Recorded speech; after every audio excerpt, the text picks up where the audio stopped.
À 2 jours de la manifestation contre la réforme des retraites, Aurélien Pradié, député Les Républicains, est venu se prêter au jeu des questions-réponses sur le plateau de Dimanche en politique sur France 3.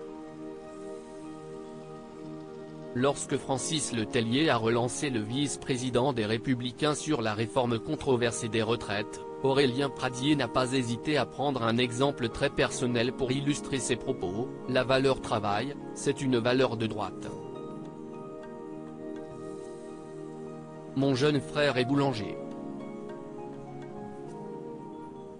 Comment voulez-vous que j'aille le voir, lui qui sait sûrement plus que moi ce que c'est que l'effort alors qu'il va devoir travailler plus pour financer y compris ma retraite, moi qui ai commencé à cotiser plus tard, c'est insupportable, a-t-il expliqué sur le plateau.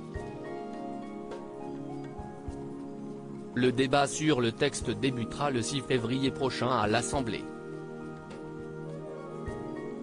Alors que la première ministre, Elisabeth Borne a rappelé sur France Info que l'âge légal de départ à la retraite à 64 ans n'était plus négociable, les syndicats attendent les Français dans la rue le mardi 31 janvier.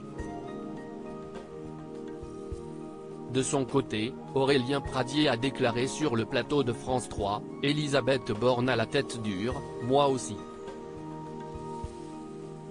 Sur ce sujet, je ne céderai pas. »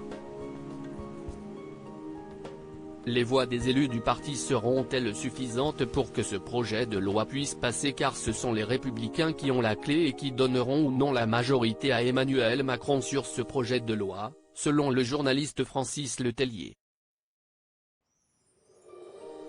Les Républicains toujours divisés. Si Aurélien Pradié fait partie des élus réfractaires depuis le début, une douzaine de ses collègues se sont dit aussi prêts à voter contre la réforme à l'image de Pierre-Henri Dumont, député du Pas-de-Calais.